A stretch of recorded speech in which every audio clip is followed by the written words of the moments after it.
Si uno tiene que llegar a tomar una decisión muy difícil y muy compleja, es porque no tomó decisiones menos difíciles y menos complejas a tiempo. Nuevamente, los retail legacy, yo creo que cometieron el error pensando que era bastante simple ser Mercado Libre o bastante simple ser Amazon. Yo voy a invertir, no sé, 500 millones de dólares en tecnología, voy a traer una persona en la India y no sé qué más, y voy a traer unas personas de afuera y por definición, digamos, voy a tener una tecnología que va a ser una herramienta que me va a poner al mismo nivel de los Amazon. No fue así, digamos, en la práctica. Y no es así, porque la verdad es que los otros son empresas tecnológicas. Pablo Tenner llegó a Falabella cuando era una empresa con 7 locales en el centro de Santiago. Se fue 21 años después como gerente general. En esta conversación habla de las decisiones que separan a las empresas que duran de las que desaparecen. Y por qué la mayoría de las crisis no son sorpresas, sino facturas de decisiones que nunca se tomaron.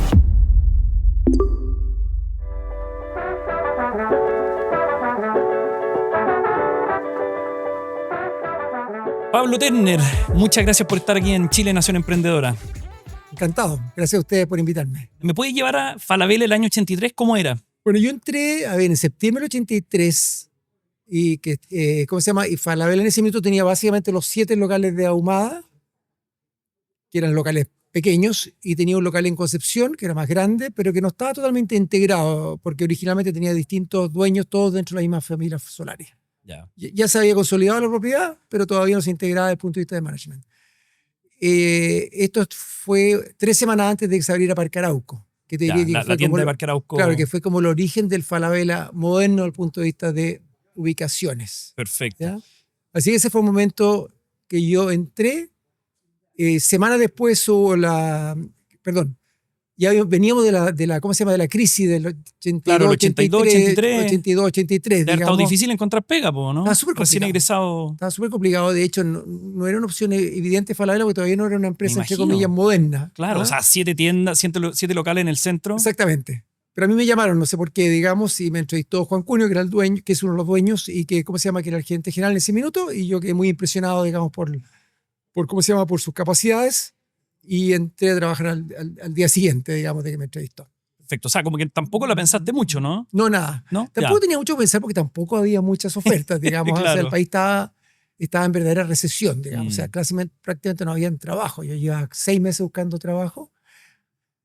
Recién se estaba empezando a mover, había tenido algunas oportunidades, pero la verdad es de que seguí como mis intuiciones y también seguí un consejo de un profesor de la universidad que era más que elegir empresa o industria, elijan jefe. Yo quedé muy impresionado, digamos, por este señor que fue Juan Cunio, que me entrevistó. Así es que básicamente elegí un jefe más que una empresa en ese minuto. Perfecto, qué buena. Oye, y eso que fue, digamos, esta entrada casi casual, ¿no es cierto? Sí. Y me imagino que uno podría probar y decir, bueno, por último me arrepiento y me salgo. Eso no te pasó. Terminaste haciendo carrera 20 años en Falabella. Sí, la verdad es que yo tengo un tema como de compromiso definitivamente. O sea, yo entro en forma indefinida y la verdad que puede que ¿cómo se llama? En este caso estuve 20, casi 21 años. Y no, yo diría que el comienzo lo tuve del primer minuto y además que a partir del primer día me di cuenta, digamos, la cultura de la empresa, que era muy empresarial. Tuve acceso, digamos, a ejecutivo más alto. Era un ambiente muy, muy emprendedor. Así que yo diría que me sentí muy cómodo del primer minuto. Así que nunca se me pasó por la mente salirme, ni mucho menos, ni probarlo, ni estar un par de años. Qué genial. Oye, ¿y esas 7 tiendas qué vendían? ¿Eran ya tiendas por departamento? Sí, se sumaban las 7 tiendas. Hay una tienda de mujer, una de niño, una de hombre, una de electro, una de deco. ¿Por separado? Claro, cada una separada. Increíble. Todavía no estaba mezclado en una tienda. No era un big box, sino que eran pequeños box que sumaban un big box. O sea, sumaban una tienda por departamento. O sea, en la práctica era la misma oferta que existe hoy día, pero bajo pequeñas tiendas. Qué notable. Y después entonces ya en la tienda de Parque Arauco consolidaron... Claro, Parque Arauco fue la quiebra de Gala Sears, que era un joint venture entre Sears y me parece que la familia Ibáñez. No sé si fue quiebra, pero fue un cierre en los locales, digamos. Y ahí Falabella tomó esa ubicación, que era la de Parque Arauco. Parque Arauco había sido inaugurado un par de años antes. Claro. Era un Parque Arauco que tenía 1/3 de los metros cuadrados que tiene hoy día. Y ese fue, digamos, ya el cambio radical. Después empezaron a abrirse locales cada cada par de años empezó a abrir 1 o 2 tiendas y ya se transformó en lo que es hoy día. Tú hiciste este comentario de elegir un jefe. Sí. ¿Qué cosas viste en Juan Cunio en esa primera entrevista y también en esta carrera tan longeva que hiciste en Falabella? O sea, porque se convirtió como en un mentor para ti. No, yo en ese momento Falabella no tenía para nada la visibilidad que tiene hoy día, digamos. Era una empresa definitivamente, digamos, secundaria en ese minuto, a pesar de que uno al entrar los números eran bastante más grandes de lo que uno pensaba, pero no lo conocía mucho el mercado. En ese momento se conocían mucho más los bancos, las empresas auditoras, las típicas empresas tradicionales grandes, pero Falabella, el retail todavía no era una industria, digamos, visible y reputada. Todavía era un negocio más de oficio y más clásico. Pero lo que yo vi fue una tremenda como capacidad empresarial.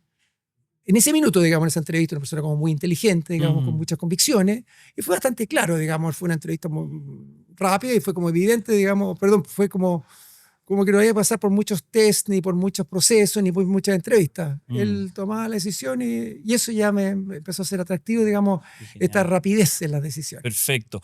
¿Y cómo fue un poco esa evolución desde estas tiendas, digamos, a lo que terminó? Porque tú terminaste siendo gerente general corporativo. Sí. Ahora yo diría que, bueno, en ese momento existía la tienda por departamento y existía el negocio crediticio. Eso era básicamente Falabella. Increíble. Ese CMR leí parte como el 79. Sí. O sea, súper incluso visionarios, digamos. Incluso antes de eso ya otorgaban crédito, quizás 20 años antes de aquello, también ya entregaban crédito. O sea, había una cierta definición de pilares como estratégicos, ¿no? De la compañía. Sí, era un negocio definitivamente. Y lo que pasa es que el negocio crediticio se veía en ese minuto como un negocio para darle accesibilidad al consumidor para comprar los productos que se vendían en la empresa. Entonces era un negocio de accesibilidad. Hoy día mantiene eso, pero además está un tema de avance de ¿cómo se llama? Disposición efectiva, claro, digamos, bancario. Hipotecario, bancario, ya tomó ¿cómo se llama? Tomó un camino propio. Pero en ese minuto era fundamentalmente un complemento del negocio retail, que era el negocio core. Qué notable. Sí. Uno podría pensar que el que empieza antes, digamos, gana. Sí. Pero en el retail en Chile creo que no ocurrió eso. O sea, había un Falabella, habían distintos actores cuando a ti te tocó entrar. Sí. Y luego en este desarrollo de 20 años que te tocó vivir, Sí. Falabella claramente se despegó de sus competidores. Sí. ¿Cuál crees que fueron las decisiones clave que permitieron que ocurriera eso? Bueno, yo diría que fue un tema más bien de management del día a día, digamos. O sea, la diferencia se fue notando. Mira, en la gestión. En la gestión de día a día, además de algunas decisiones estratégicas, pero fueron posteriores. Las decisiones estratégicas posteriores que fue fusionarse con Sodimac, intentar fusionarse con Walmart, que era una decisión estratégica, perdón, no Walmart, en ese momento era Líder. Con Líder, claro. Que era una decisión estratégica muy visionaria de ir creando un ecosistema. Anteriormente a eso, crear un banco, digamos, con el cual ya el negocio crediticio no era solamente un tema de accesibilidad a los productos que vendía Falabella, sino que era un negocio per se. Yo diría que todas esas decisiones estratégicas fueron muy relevantes y también permitieron diferenciarse. Pero yo diría que la primera gran diferenciación que permitió tener el capital para hacer estos negocios adicionales y crear un ecosistema fue básicamente un tema de gestión del día a día. Básicamente mucha orientación al consumidor. Ya. También una gran orientación a los gastos bajos. Yo diría que era una empresa que todo el día estaba pensando cómo tengo una ventaja de costo y de gasto que impidan que un competidor se me meta por debajo, digamos. Perfecto. ¿Entiendes? Entonces, tratar de mantener la tasa de interés relativamente baja, a pesar de que el mercado, la tasa de interés era bastante más alta, estoy hablando para este segmento, Claro. significaría dejar plata sobre la mesa, pero también obligaba a tener estructuras de costo y de gasto suficientemente eficientes que permitieran bajar la tasa en el caso de mayor competencia, que sucedió, o en el caso de cambio regulatorio, que también ocurrió. Uno estaba mucho más preparado, la empresa estuvo mucho más preparada para aquello. Yo diría que la orientación al cliente, los gastos bajos, un tema de innovación, que era fundamentalmente viajar y traer ideas de afuera, digamos. Yo diría que esos fueron como los tres pilares, y todo eso, digamos, también con un muy buen management, que primero definía esos tres pilares y después era capaz de, ¿cómo se llama?, de ejecutarlos. Oye, y podemos profundizar porque hay dos aspectos interesantes. Uno, la cultura. Sí. Me interesaría saber esa cultura o esos principios de dónde venían. Me imagino que de Juan Cunio, Reinaldo Solari. Sí. Y cuando hablas de management, ¿eran ellos mismos o era otro equipo? Bueno, yo diría que fue, a medida que fue, en estos 20 años que estuve yo al menos, a medida que fue avanzando, Juan Cunio sobre todo, empezó a tomar un rol como más directivo. Ya. Y yo, de hecho, terminé siendo gerente general de la empresa, digamos, con ¿cómo se llama? Entendiendo que uno reportaba al directorio y dentro del directorio reportaba al presidente y también al vicepresidente, que en este caso era Juan Cunio, que eran, ¿cómo se llama?, muy relevantes, que eran finalmente las decisiones finales estratégicas y de inversiones se tomaban ahí. Pero en general el día a día, el sesgo hacia dónde nos íbamos moviendo era más bien tema de administración. Entonces yo diría que los dueños fueron bastante visionarios de separar a tiempo el rol de ellos, que era un rol más bien directivo, versus el rol de la administración, que era un rol de la gestión, no solamente diaria. Yo diría que muchas de las ideas, o la gran mayoría de las ideas, venían de la administración.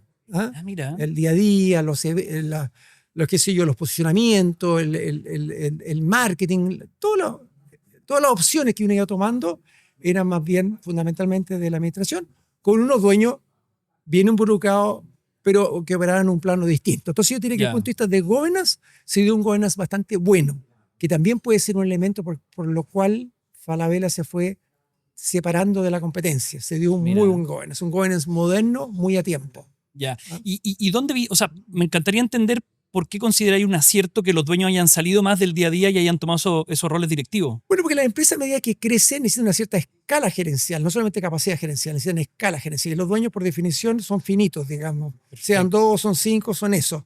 Y por lo tanto, a lo mejor por una empresa que no sé, que vende $20 millones, 2 dueños es suficiente, pero una empresa que empieza a vender 2.000, 3.000 millones de dólares, tú no puedes multiplicar a los dueños. Necesitas crear escala gerencial y para eso necesitas contratar gente. Claro. Y gente senior, con ownership, con, ¿cómo se llama? Con capacidad, digamos, de gestionar. Perfecto. Sino que es limitado. El dueño queda limitado no por capacidad, sino por escala. Claro. Qué notable. O sea, en el fondo tú estás diciendo que una de las posibles ventajas competitivas de Falabella fue que los dueños supieron leer el momento de la compañía.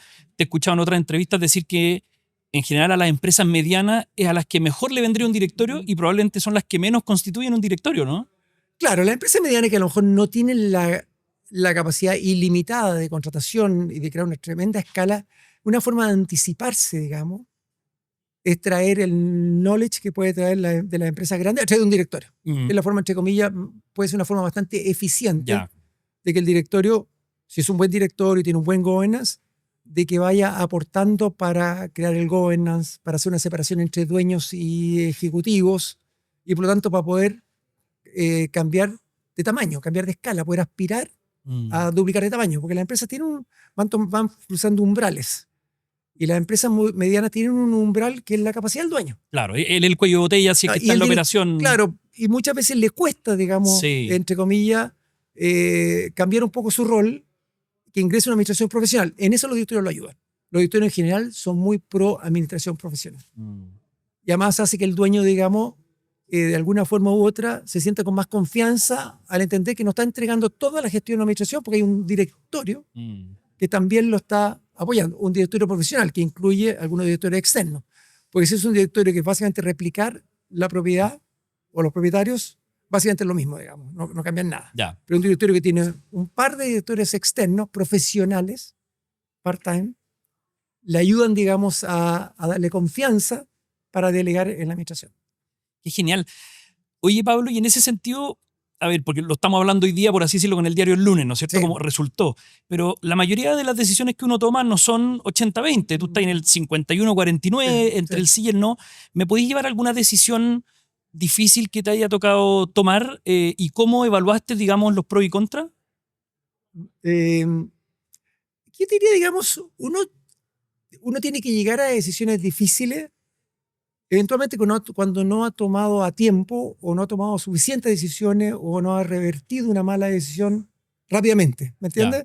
Ahora, por supuesto, siempre hay choque externo que hacen que uno tiene que tomar algunas decisiones difíciles, pero que tampoco son tan complejas. Por ejemplo, si viene un choque externo, que si tú eres un exportador de commodity y baja el precio, o si en el caso de lo que sucede en el retail, que viene el impacto de la digitalización y el e-commerce o el mercado libre, la verdad es de que si uno empieza a tomar decisiones a tiempo y tiene la capacidad de ¿cómo se llama?, de revertirla en el caso de no funcionen, no llega el tema más, ¿cómo se llama?, a la macro decisión cuando está con el agua al cuello.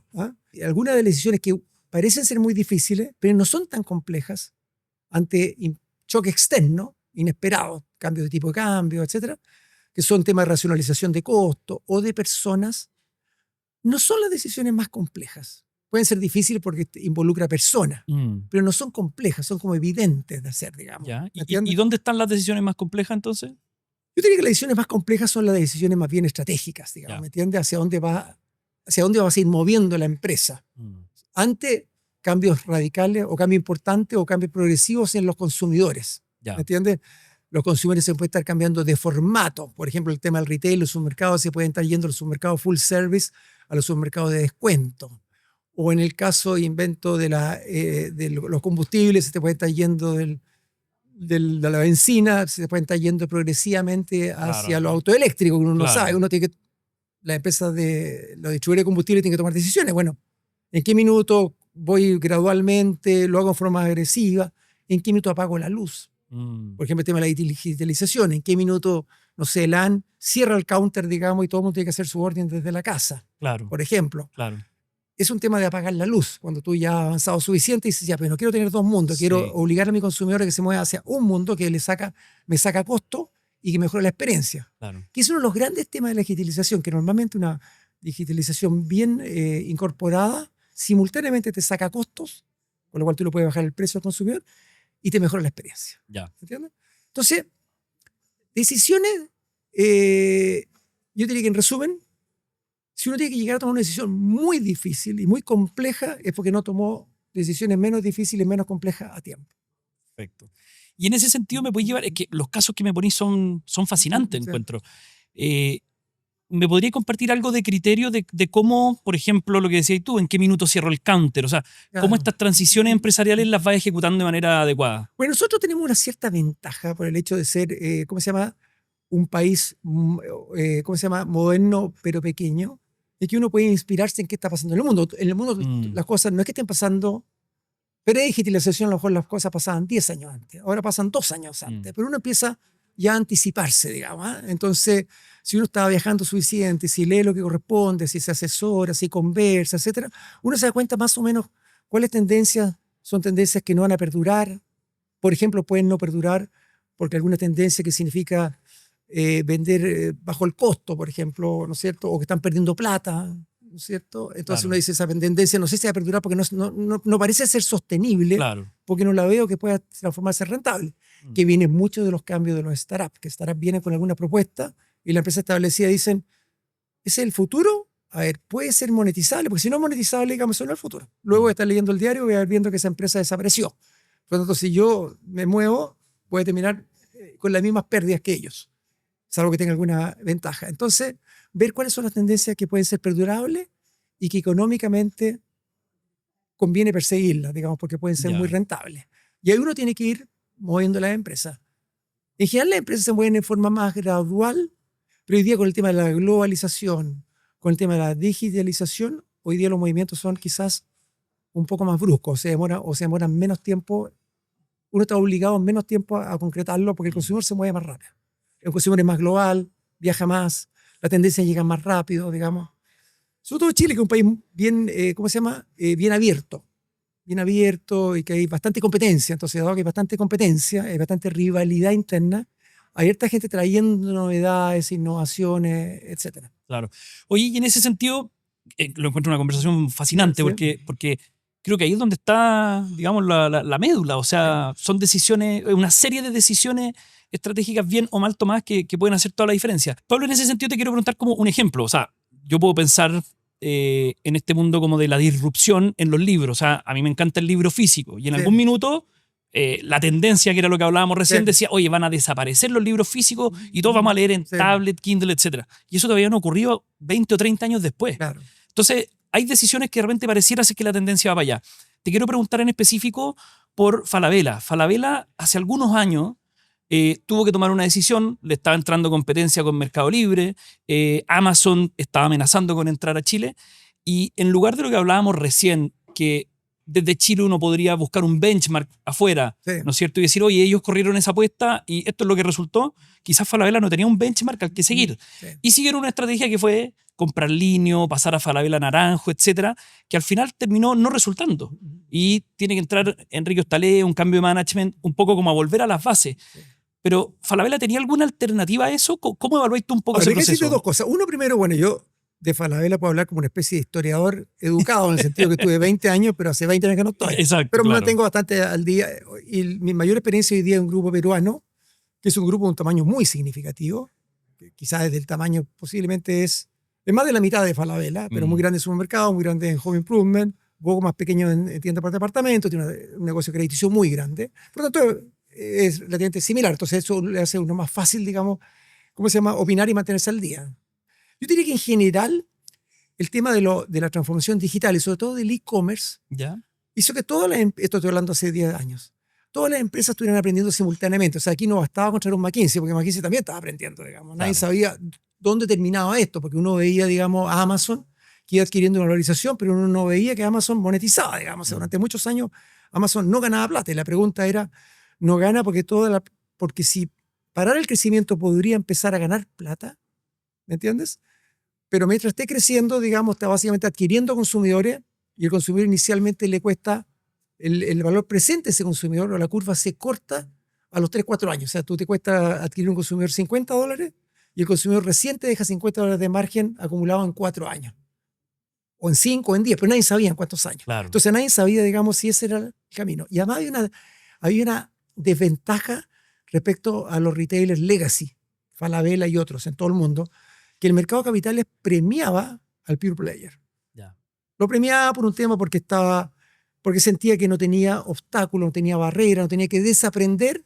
Y además, digamos, era una apuesta diversificada que decía, si funciona esto puede multiplicarse por 20, por tanto el mercado de capitales, dentro de las fichas que ¿cómo se llama? Los inversionistas ponían una ficha, digamos, en esto. Pero no la ponían en las tiendas, en los retailers legacy, porque para eso lo evaluaban como como una empresa clásica que tenía que ganar plata todos los años. O sea, el cuento, digamos, de ya ganaré plata, no se lo creían a nadie. Y eso era una desventaja bien relevante. ¿Me entiendes?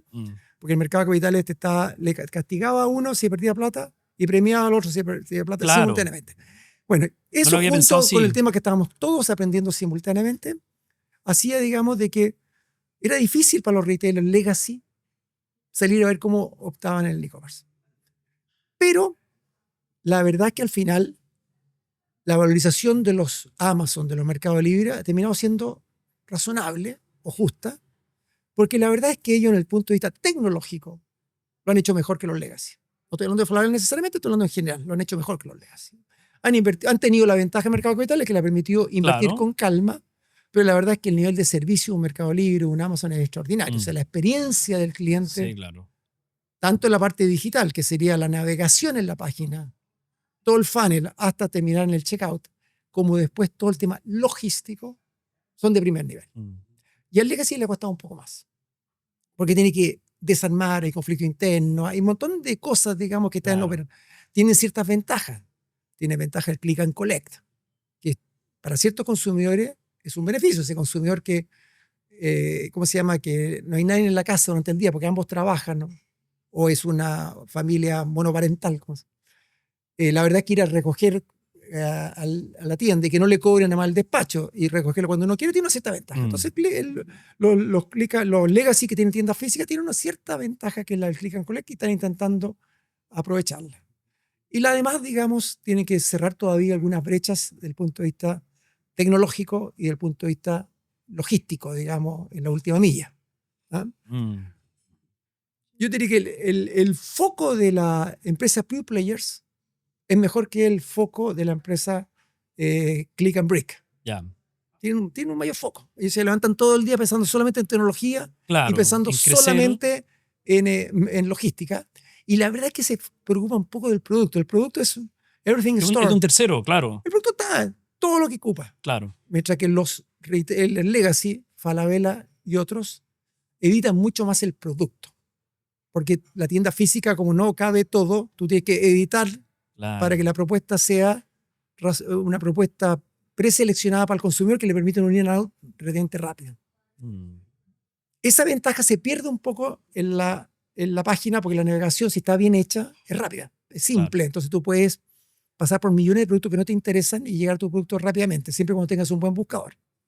Todavía en eso los Pure Players, los Amazon, los Mercado Libre tampoco son tan buenos, ¿sabes? Todavía si tú quieres llegar a un producto tienes que pasar por harto producto que no corresponde, qué sé yo, digamos. Sobre todo en cierta categoría como vestuario y cosas así. Pero yo diría que al final de cuentas va a haber, lo que se está demostrando que hay espacio para ambos. Perfecto. Como lo que hablamos del libro. Claro, la valorización, eso sí, no dan espacio para ambos. No han sido similares. Ahora, lo que ha hecho Amazon en Estados Unidos, yo diría que es bien notable. O sea, Amazon ha mantenido su negocio legacy físico y ha hecho y está teniendo un track record en e-commerce bien relevante, bien relevante. Por lo tanto, su valorización, digamos, ya empieza a ser un poco más justa y está cerrando la brecha respecto a los Amazon. Bueno, a partir de los View Players hoy día están creciendo 10%, ya no están creciendo 30-40%. Por lo tanto, tarde o temprano sus valorizaciones, digamos, van a dejar de crecer a la tasa que crecían antiguamente. Claro. Oye, Pablo, y en ese sentido, cuando tú me decís, pareciera ser que hay espacio para ambos. Sí. Desde el punto de vista de decisiones estratégicas, ¿sería mejor entonces enfocarse en lo que uno es en lugar de intentar ser el otro? A ver, lo que pasa es que nuevamente los retail legacy, yo creo que cometieron el error pensando que era bastante simple ser Mercado Libre. Claro. O bastante simple ser Amazon, que era bastante simple, digamos. Era Abre cosa una de, página web y esto funciona. No, yo voy a invertir, no sé, $500 millones en tecnología, y por Ya. definición, y voy a traer una persona en la India y no sé qué más, y voy a traer unas personas de afuera, y por definición, digamos, voy a tener una tecnología que va a ser una herramienta que me va a poner al mismo nivel de los Amazon. Y no fue así, digamos, en la práctica. Y no es así, porque la verdad es que los otros son empresas tecnológicas. Claro, lo llevan en el ADN. Por lo tanto, digamos, desde el CEO para abajo todo el día están pensando en tecnología. En el caso de los legacy es más una herramienta que compite con otros usos de recursos y quizás había más asimetría de información. Yo creo que quizás lo que se pecó fue que en parte tiene un atenuante porque estaban todos aprendiendo, digamos, Claro. de que la tecnología es un tema mucho más complejo y que no basta con gastar plata. De hecho, a mí la tecnología me recuerda a esa vieja frase de marketing que dice que la mitad del marketing se pierde y uno no sabe cuál mitad se perdió. Y en la tecnología pasa exactamente lo mismo. La mitad de la tecnología se pierde, pero uno no sabe cuál mitad se pierde. Yo creo que Amazon sabe un poco más cuál mitad se le pierde. Ya. A Legacy se le sabe menos de cuál mitad se pierde. Ya. Pero y en ese sentido, imagínate, bueno, de hecho tú estás en un grupo Sí. retail hoy día como director. ¿Cuál es un poco la jugada? Mira, enfoquémonos en ser brick and mortar y ser muy bueno en como hemos sido y enfocarnos en las ventajas competitivas ahí, o voy permeando mi organización con tecnología, con disrupción y me acerco un poco al otro Y competidor. yo te diría que, a ver, primero, a pesar de todo de lo grande que son los Amazon y el Mercado Libre, igual hoy día la venta total digital o de e-commerce no es más allá del 20%, o sea, el 80% se sigue haciendo en tiendas físicas. Y también eso dentro del retail cambia por formato. O sea, no es lo mismo electrónica, que a lo mejor el 80% y mueble, que el 80% puede ser venta electrónica, versus vestuario que es menos, digamos. Y hay algunas categorías como Home Improvement, hablemos los Home Depot, los Sodimac de acá, que es aún menos, digamos, ¿me entiendes? También en su mercado, digamos, fue muy fuerte en ciertos segmentos cuando estuvo Corner Shop, pero también un tema, digamos, que no cuadraron los economics, digamos. Sí, o sea, claro, era un servicio maravilloso, era como tener un chofer propio, digamos. Claro. Por Y la 2.990. verdad, digamos, pero que ese servicio al final cuesta 20%. Y si te cobran 11 o 10 o 12, digamos, pierden 8 puntos. Claro. Y no se te cruzan nunca las curvas.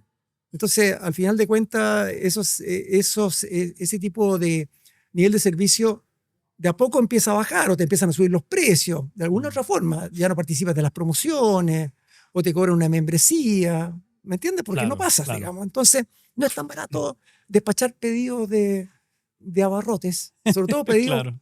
no sé, pues boletas de 20 mil pesos. Sí. Tú ves lo mismo que pasa con los Rappi, digamos, que de repente cierra uno, abre otro, o se van especializando en otras categorías, como fast food, que a lo mejor el consumidor está dispuesto a pagar 2.000 pesos más, digamos, para que le llegue la hamburguesa caliente. Claro.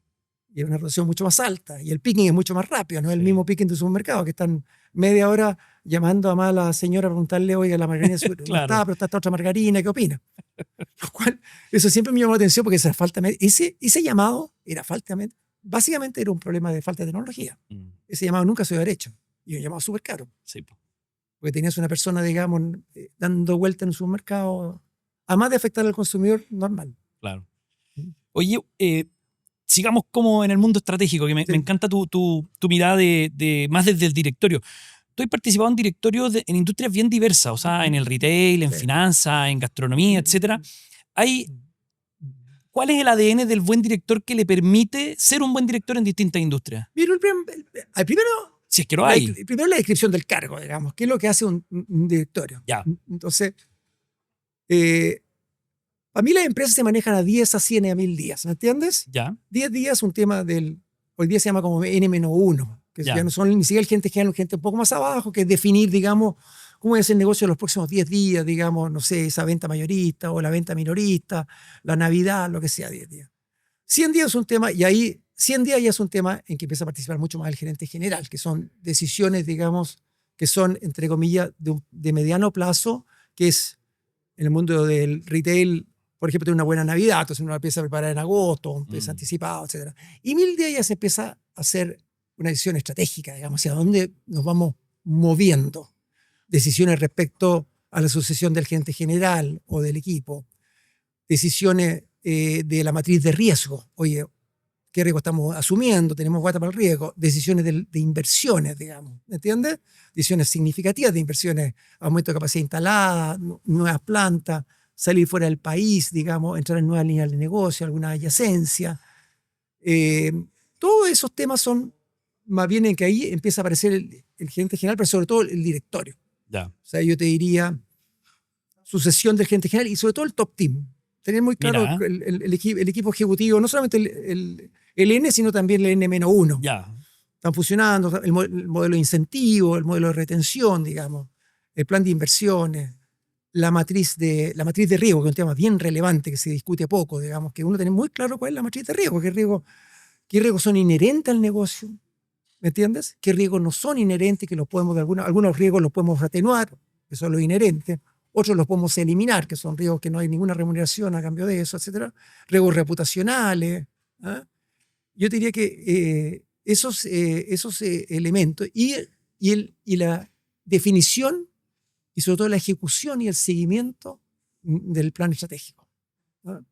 Esos temas son todos temas como de directorio. Perfecto. Cuando un director empieza a entrar en el micromanagement, empieza a opinar del comercial de televisión, que normalmente la opinión viene porque tu mujer o la hija opinó algo, no le gustó y qué sé yo.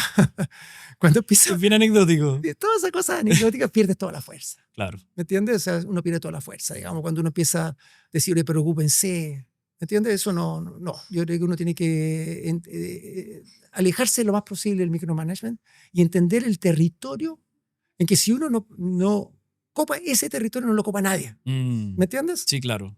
Entonces, yo diría que entonces, es un elemento, entonces, la descripción del cargo del directorio Tenerlo muy y presente. del directorio y de los directores. Y después viene un tema del governance y la dinámica de los directorios. ¿Me entiendes? En el sentido, cómo lograr, digamos, de que en la dinámica, en la conversación, en la discusión, que tiene un rol muy importante el gerente general. Es muy importante el gerente general para la productividad del directorio. El gerente general, en el fondo, junto con el presidente, controlan bastante el directorio. Perfecto. El gerente general, porque él lleva la información, digamos. Claro, llevando la agenda, de alguna ¿no? forma lleva bastante la agenda, junto Claro. con el presidente, pero el gerente general es bastante más relevante de lo que uno pensaría junto con el presidente. Entonces, ¿cómo lograr una dinámica de que cada uno en sus especialidades, etcétera, digamos, opine y con la discusión se enriquezca? Y que el gerente general, cuando salga con una especie de mandato claro, que incluya, ¿cómo se llama? Algunas cosas, porque mira, un gerente general cuando entra a un directorio va normalmente a notificar. Estos fueron los resultados, esto hicimos, etc. En algunos casos va a recomendar. Oye, deberíamos pensar en ampliar esta planta. Y en muy pocos casos levanta las manos y dice, la verdad que no sé qué hacer, digamos. Ya. Que son temas que son muy infrecuentes. Puede ser un tema con el regulador o lo que fuera, algún tipo de crisis o alguna cosa que él no tiene recomendación. O una etapa muy incipiente de una decisión, que puede ser un tema de internacionalización.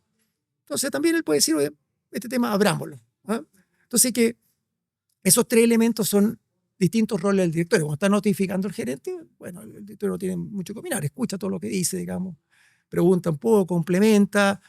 Y si alguna de las notificaciones dice, este tema da para más, digamos, puede que ¿cómo se llama? Lo discuta. ¿Ah?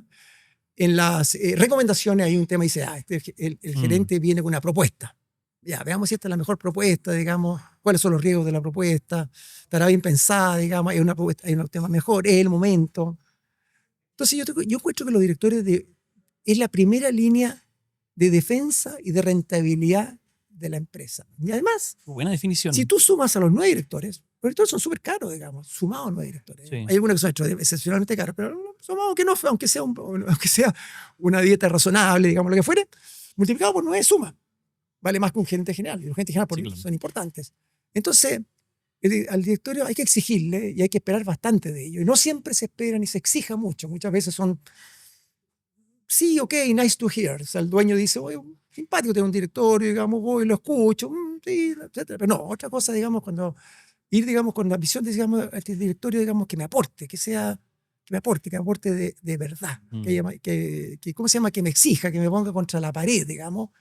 No en micromanagement, Claro. sino que en los temas que estamos hablando, de por ejemplo, que me releve la matriz de riesgo. Y si este riesgo ustedes no lo están mirando, este es un riesgo importante. ¿Me entiendes? O el plan estratégico se está desviando. O están habiendo estos cambios estructurales en el mundo. ¿Qué está pasando? ¿Me entiendes? O hay unos indicadores tempranos que llevan 4 o 5 meses que indican que hay un problema. Aquí hay un tema, sé que no está yendo muy bien, pero veo que ahí aparecieron de mercado todos los meses un punto. ¿Qué está pasando aquí? Claro. Oye, y en ese sentido, me encantó esto de la visión a 10 días, a 100 días, a 1000 días. Si buena parte de la agenda la lleva el gerente general, con Sí, esta mirada a 100 días, sí. ¿cómo el No, directorio mantiene esa mirada a 1000 días? ¿Dónde no. está ese espacio para la Es que estrategia? no, es que el gerente general en la práctica, junto con su labor ejecutiva, es un 10º, 8º, 7º, sexto director. Ya, De hecho, creo que la ley así lo establece, también tenemos responsabilidades similares. perfecto. Por lo tanto, no, un buen gerente general definitivamente, digo, opera poco a los 10 días, opera bastante a los 100 y a los Y 1000 también en los es 1000. gerente general junto con el directorio. No, yo tengo una mirada de una perspectiva de temporalidad que yo tiene que ser similar al directorio, entendiendo que además tiene la otra mirada, por eso full time. Pues. Oye, otra de las frases que te he escuchado muy interesante es que cuando las empresas caen, caen rápidamente.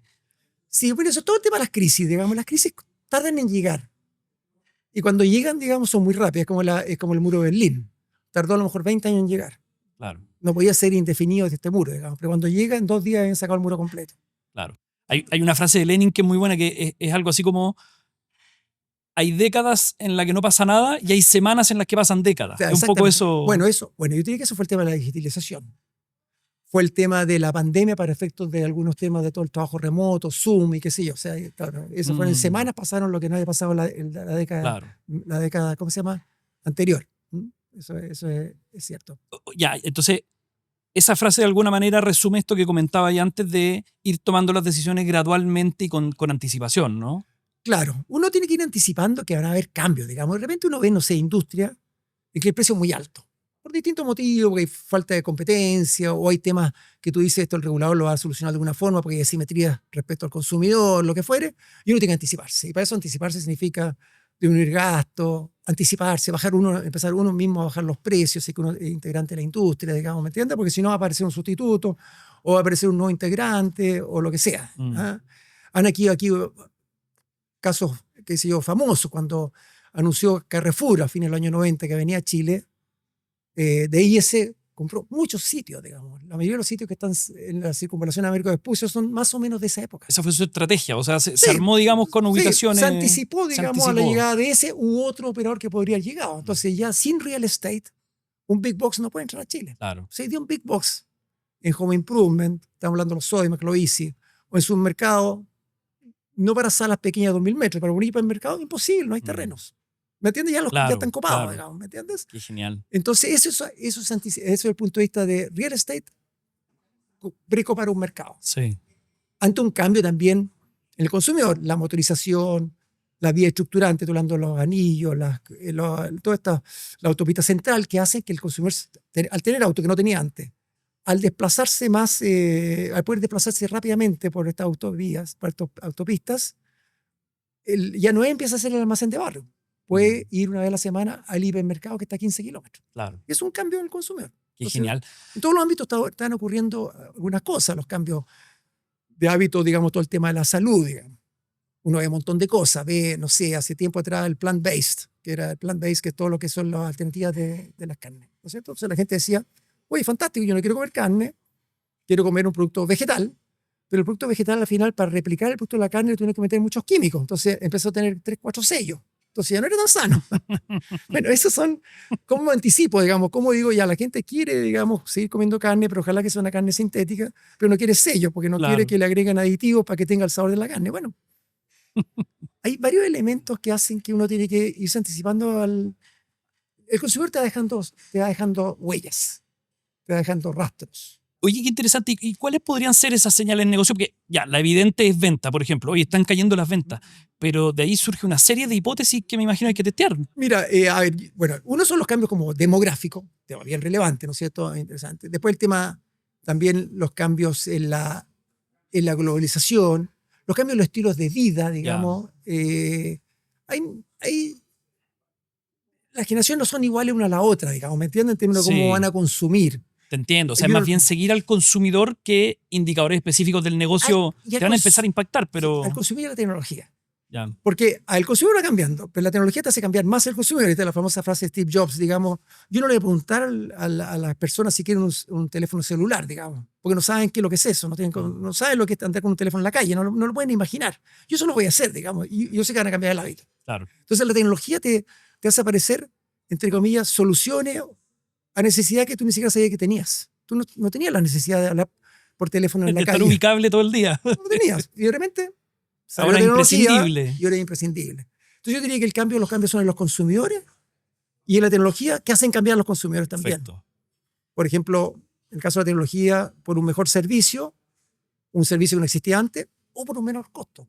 Cosa impensada. Los low cost en la línea aérea. Claro. Eso hacen pensar gente que va a viajar. El tema es la inmigración. Así que no todos los viajes sean de negocio y turismo. Hay viajes que son de los viajes, no solamente los migrantes, a volver a ver a su familia, que hace cambiar a la línea aérea cómo operan. Son viajes más largos, qué pasa con el sistema tarifario, no sé, me puedo imaginar varias cosas en ese ámbito.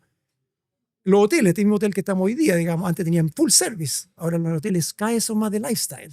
Sí. Ya nadie te atiende, ya cada vez menos, no sé, gente con corbata, andan todos con pantalones gabardinas, zapatillas Converse, ¿te has fijado? Porque quieren mostrar una especie de lifestyle.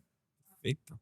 Qué notable, porque son pequeños gestos que van acompañando a este consumidor que es un poco más informal, qué sé yo, que está valorando un poco más entre la vía al aire libre, el tiempo libre, quizás está un poco ya, ¿cómo se llama? No está pensando en cambiar de estatus económico necesariamente, depende del nivel en que esté, digamos, pero privilegia algunas cosas que son gratuitas. Perfecto.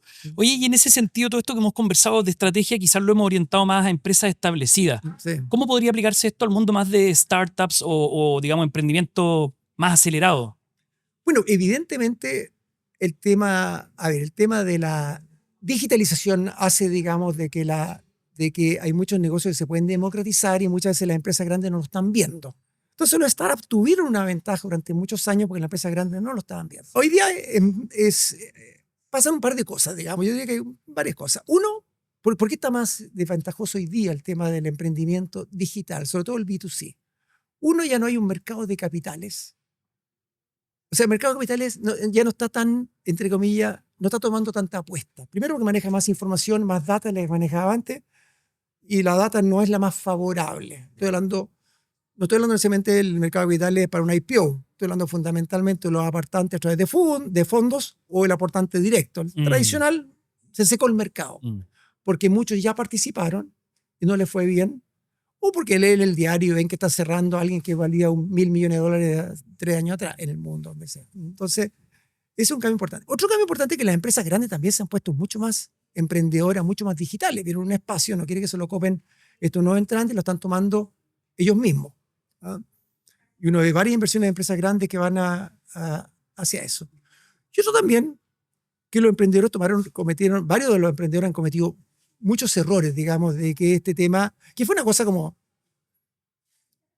¿cómo se llama? Esta nueva superioridad moral, digamos, en el sentido de que se pararon un pedestal muchos de ellos y dijeron, sé que más la antigua generación, ya no es un mundo, digamos, de esperar 20 años, de hacer las cosas bien todos los días, esto es una apuesta, digamos, y no me preguntes por presupuesto, porque no tengo presupuesto, yo tengo sueños. Bueno, eso ya como que perdió la reputación, digamos. No había una especie de superioridad moral en el sentido de una nueva forma de hacer negocio que era muy superior a la anterior. Al final es un negocio día a día, preocuparte de los gastos, preocuparte de los costos, preocuparte de los cambios de los consumidores, entender la competencia. Es una lucha cuerpo a cuerpo, día a día. No es un tema de decir, me conseguí $1 millón o pucha, valgo $10 millones por persona. Hay empresas que te dicen, yo valgo $10 millones por persona contratada. Tengo 10 personas, valgo $100 millones. Eso fue parte de la exuberancia durante un tiempo. Sí. Y muchos lo hicieron muy bien y muchos negocios son muy sostenibles, pero el mercado se perfeccionó.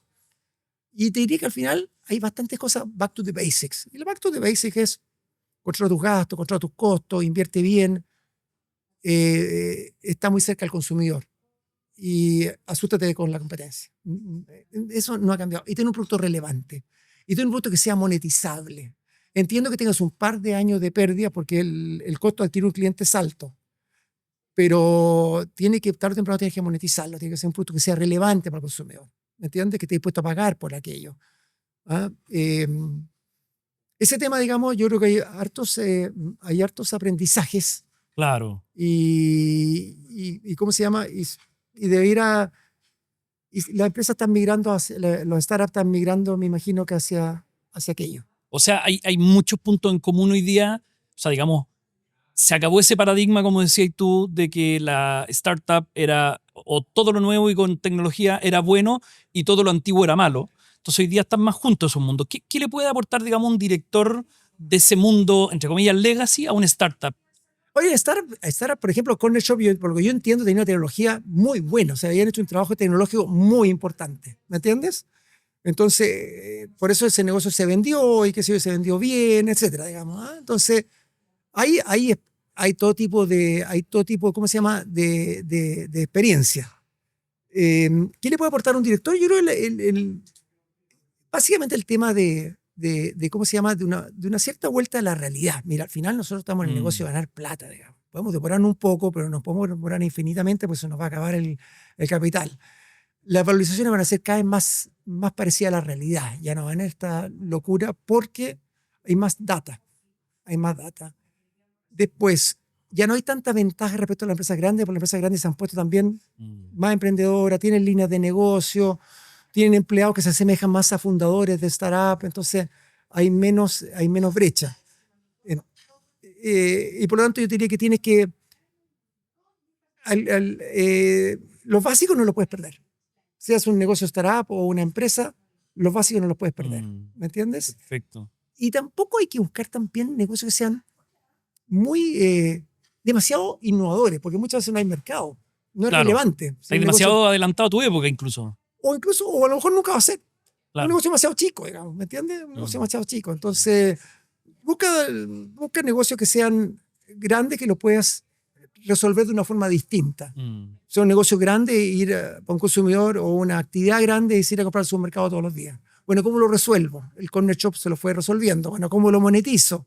Parecía que lo monetizó parcialmente, porque no es tan barato como se pasaba. ¿Cómo lo hago más barato? Para que no tenga que entregarme al supermercado 20 puntos de su margen, para yo entregar 10 puntos en logística o 15 puntos en logística para finalmente quedarme con 5 puntos yo. Es demasiado lo que hay que entregar, ¿me entiendes? Porque el servicio es muy caro. ¿Cómo lo hago más barato? ¿Ya? Entonces hay que estarse haciendo esas preguntas. Oye, y mencionaste antes la competencia. Sí. Uno puede leer de repente empresarios que dicen yo no miro a la competencia, sino que me enfoco solamente en mi cliente, o hay otros al revés, que están mucho más... en tu trayectoria, ¿qué hacer con la competencia? No, la competencia uno lo mira como un proxy hacia el consumidor. Ya. A ver si uno mira la competencia para ver básicamente si ellos están viendo algo en el consumidor que uno no está viendo. Perfecto. Oye, esa idea es buena. ¿Qué vieron ellos? ¿Por qué lo hicieron? Oye, ¿cómo llegan a ese precio? ¿Quiere decir que tienen una ventaja de costo respecto a nosotros o están perdiendo plata? Entonces uno lo ve como un proxy hacia algo y una mirada con una cierta sospecha, digamos, lo estarán haciendo mejor que nosotros en eso. Ahora, no es, digamos, replicar todo lo que hace la competencia, ni mucho menos, porque la competencia tiene otros recursos y eso es un camino seguro, digamos, para, si eres número 2, para mantenerte número 2 en forma indefinida, digamos, porque el otro siempre está como anticipándose y tú siempre estás indiferecto, siempre un poquito más tarde, con lo cual siempre llegas un poco tarde, o declinan los dos juntos, digamos, el primero se equivocó y el segundo dijo, bueno, yo sigo lo mismo y me equivoco igual. Pero si por algún motivo la competencia tiene una reputación de anticiparse a algunos cambios en los consumidores, atraer ideas de afuera antes que tú, estás mirando. Y esto más no es permanentemente. Yo me acuerdo de los años cuando Ripley inauguró Parque Arauco, ese fue el año 93. Esa fue una propuesta extraordinariamente buena, digamos, de mucho más lujo, y en Falabella sentimos el golpe, digamos. Mira, y eso que llevan 8 años de Sí, llevamos Parque Arauco, claro. Ellos remodelaron una tienda, es una tienda maravillosa. ¿Cómo se llama? Sortearon un Mercedes-Benz, Neymar sorteaba Mercedes-Benz. Imagínate. El uniforme personal era muy distinto, todo era distinto. Además, habían comprado mucho producto en China, nosotros seguíamos comprando en Hong Kong, estábamos comprando más caro que ellos. Mira. Y Falabella, digamos, aprendió de eso y lo superó posteriormente, en las reglas que había fijado Ripley en su minuto. Perfecto. Entonces, claro, la competencia lo puede ser mejor, no necesariamente lo puede ser permanente, pero basta con que lo haga mejor durante un periodo, para que ese periodo, o en alguna circunstancia, o para algunos productos, para que tú, ¿cómo se llama? Digas, chuta, aquí hay un tema. Qué genial. Oye, me gustaría llevarte a algunas decisiones personales para entender también como criterio de toma de decisiones. Sí. Tú habías hecho esta carrera de 20 años en Falabella, tenías ahí el cargo número 1 y en una decisión que fue bien comentada, sales de Falabella y te vas a París de CEO. Sí. ¿Cómo evaluaste una decisión así? Porque me imagino que ha sido súper difícil. ¿Cómo fue tu lista de pros y contras? Fue un tema más bien vinculado al ciclo de vida, digamos. Si tú tenías, no sé, 43, 44 años, ya 20 años en Falabella. Estaba muy bien, pero tenía ganas de tener como una actividad un poco más empresarial. Estar un poco más cerca, era una empresa que requería un turnaround, con lo cual uno decía, esto es un turnaround interesante, yo conozco bien esta industria, lo puedo hacer y qué sé yo. Así es que yo diría, ahora, uno toma malas decisiones también. Ex-Post fue una mala decisión, definitivamente. O sea, hubiera sido mejor que me hubiera quedado en Falabella. Pero no tenéis todos los antecedentes, pues. No, porque pasan cosas. No, uno toma riesgo. Cuando uno toma decisiones de esa magnitud, uno toma riesgo. Cualquier cambio de trabajo hay un riesgo. Aquí este riesgo fue que la empresa se vendió a los 4 meses. A los 4 meses, imagínate. A los 4 meses. Claro, tú llegaste a trabajar a París de los Galmes. No, de los Luxich. No. Yo llegué a trabajar a París de los Luxich y los consorcios y un Galmes. Y un Galmes. Y AFP. Pero hubo un cambio de propiedad. Claro. Salieron de los creo que son 5, de los 4 hermanos Galmes, 3 salieron de la propiedad, se quedó uno, pero básicamente entró en la propiedad y en el control Quiñenco y consorcio. Y eso yo lo encontré interesante porque significaba un trabajo un poco más tipo private equity. Claro. Era trabajar para propietarios que no estaban en la industria. ¿Me entiendes? Quiñenco y consorcio.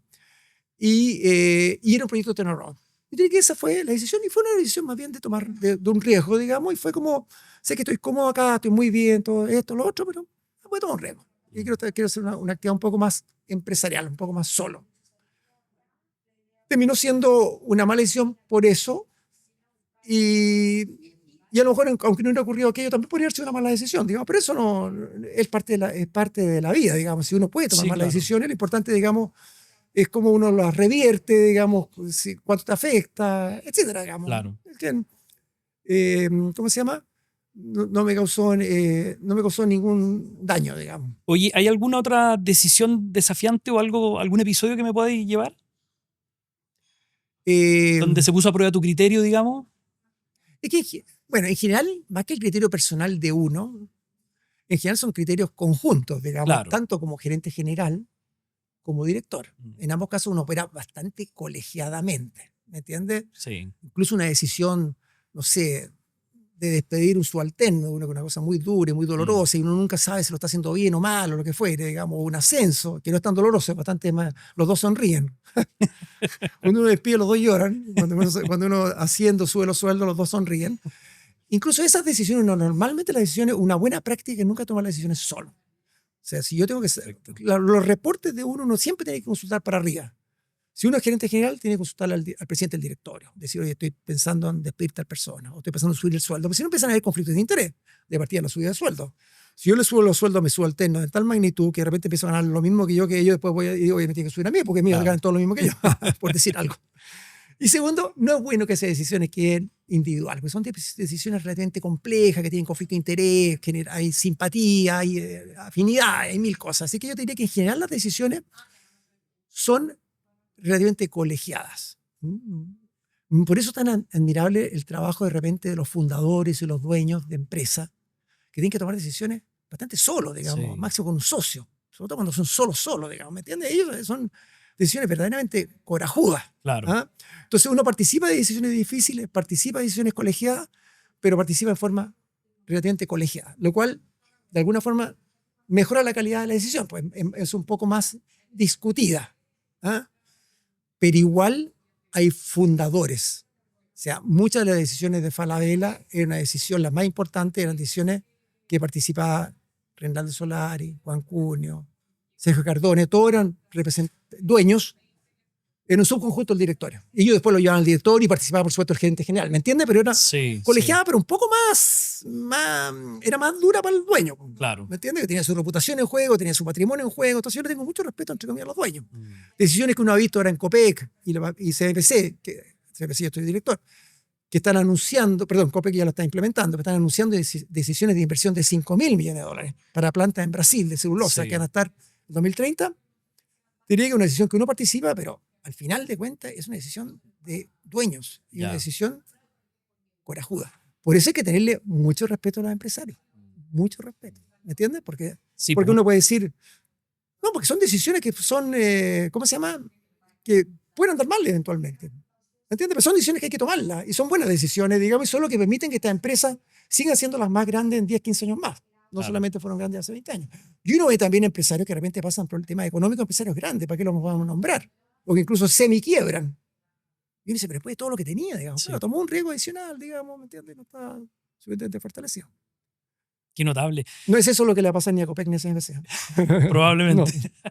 Oye, Pablo, ha sido tremendamente interesante esta conversación y creo que de hecho ha sido una conversación de pensamiento crítico.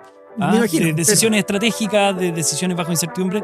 Así que te quería agradecer muchísimo por habernos compartido tu experiencia. Encantado, Eduardo, cuando quieras.